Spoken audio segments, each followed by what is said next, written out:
తెలంగాణలో గ్రామ పంచాయతీ ఎన్నికల భాగంగా మూడో విడత ఎన్నికలకు సిద్దిపేట జిల్లాలో ఏర్పాట్లు అయితే పూర్తయ్యాయి. మూడో విడతలో జిల్లాలో 163 పంచాయతీలకు గాను 13 పంచాయతీలు ఏకగ్రీవమయ్యాయి. మిగతా 150 పంచాయతీలకు ఎన్నికలు జరగనున్నాయి. మరిన్ని వివరాలు మా ప్రతినిధి అందిస్తారు. సిద్దిపేట జిల్లాలో తుది విడత ఎన్నికలకు సంబంధించిన ఏర్పాట్లు అన్నీ పూర్తయిపోయాయి. రేపు ఉదయం 7 గంటల నుంచి 1 గంట వరకు ఎన్నికలు జరగబోతున్నాయి. ఇందుకు సంబంధించి సిద్దిపేట జిల్లాలో ఇప్పటికే జిల్లా అధికార యంత్రాంగం అన్ని ఏర్పాట్లు పూర్తి చేసిన పరిస్థితి ఉంది. ముఖ్యంగా సిద్దిపేట జిల్లాలో ఇటు గజ్వేల్ నియోజకవర్గంలోని 2 మండలాలు, అదేవిధంగా హుస్నాబాద్ నియోజకవర్గంలోని 3 మండలాలు, అదేవిధంగా జనగామ నియోజకవర్గంలోని 4 మండలాలు, మొత్తం 9 మండలాలకు సంబంధించి 163 గ్రామ పంచాయతీలకు సంబంధించిన ఎన్నికలు, అదేవిధంగా మొత్తం 1432 వార్డు సభ్యులకు సంబంధించిన ఎన్నికలకు సంబంధించిన నోటిఫికేషన్ విడుదలైన పరిస్థితి ఉంది. ముఖ్యంగా ఇందులో 163 గ్రామ పంచాయతీల్లో 13 గ్రామ పంచాయతీలు ఏకగ్రీవమయ్యాయి. అదేవిధంగా 1432లో 249 వార్డు మెంబర్లు ఏకగ్రీవమైన పరిస్థితి ఉంది.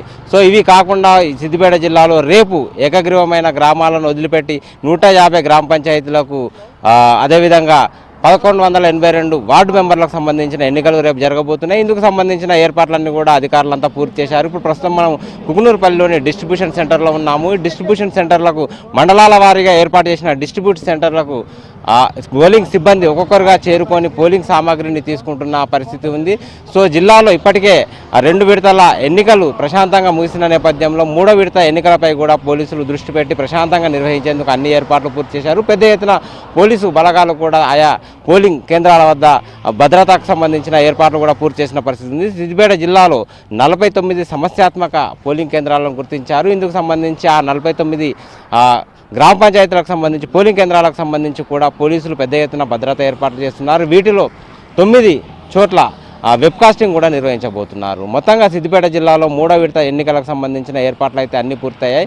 ఈ మధ్యాహ్నం 2 గంటల ప్రాంతంలో లంచ్ తర్వాత పోలింగ్ సిబ్బంది తమ పోలింగ్ కేంద్రాలకు చేరుకోబోతున్నారు. ఇందుకు సంబంధించిన ఏర్పాట్లు కూడా పూర్తయ్యాయి. పోలింగ్ కేంద్రాల్లో కూడా అన్ని ఏర్పాట్లు పూర్తి చేసినట్టు అధికారులు చెప్తున్నారు. ప్రధానంగా ఓటు వేయడానికి వచ్చే ఓటర్లకు ఎలాంటి ఇబ్బంది కలగకుండా అన్ని ఏర్పాట్లు చేసినట్టుగా కూడా పోలింగ్ అధికారులు చెప్తున్నారు. మొత్తం మీద సిద్దిపేట జిల్లాలో తుది విడత ఎన్నికలకు సంబంధించిన ఏర్పాట్లు అయితే పూర్తిగా జరిగాయని చెప్పొచ్చు. వీడియో జర్నలిస్ట్ గిరితో సుభాష్, ఏబిఎన్ ఆంధ్రజ్యోతి, సిద్దిపేట.